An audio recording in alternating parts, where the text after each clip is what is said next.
Good morning. मैं हिंदी की teacher प्रीति।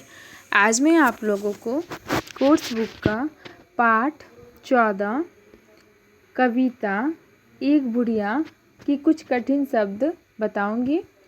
देखिए, एक बुढ़िया एक कविता है जिसमें कि कुछ कठिन शब्द है।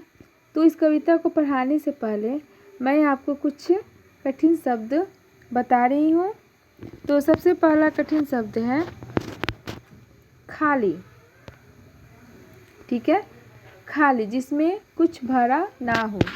जैसे कि देखिए, अगर कोई बाल्टी खाली हो यानी कि उसमें पानी नहीं है तो उसमें कुछ भरा ना हो। तो ऐसी वस्तु या ऐसी चीज़ जो खाली हो जिसमें कुछ भरा ना हो। तो खाली का अर्थ होता है जिसमें कुछ भरा ना हो। अगला जो है 2 नंबर सवेरा।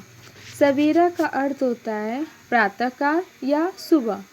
जब आप सुबह सुबह उठते हैं तो वो क्या होता है, उस समय को प्रातःकाल या सवेरा या सुबह कहा जाता है।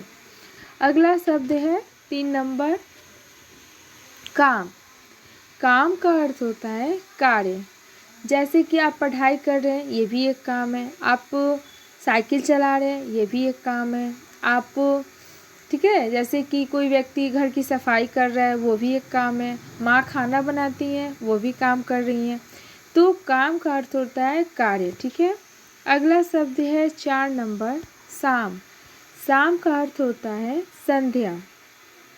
जैसे कि जब वो शाम का समय होता है उसे हम संध्या भी कहते हैं। तो शाम का अर्थ होता है संध्या। संध्या नाम भी है और शाम का अर्थ भी है। अगला शब्द है 5 नंबर आराम। आराम का अर्थ होता है सुख। ठीक है।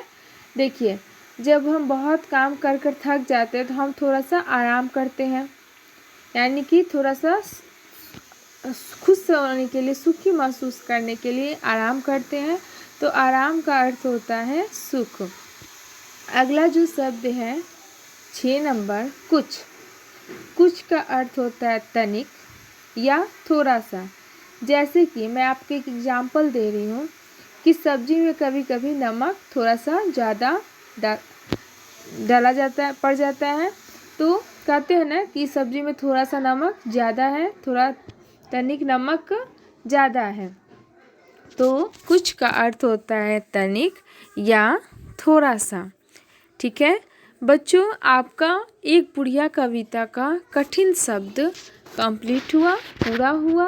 और आपका होमवर्क है कि इन कठिन शब्दों को कॉपी में सुंदर सुंदर अक्षर में लिखो और याद करो। ओके।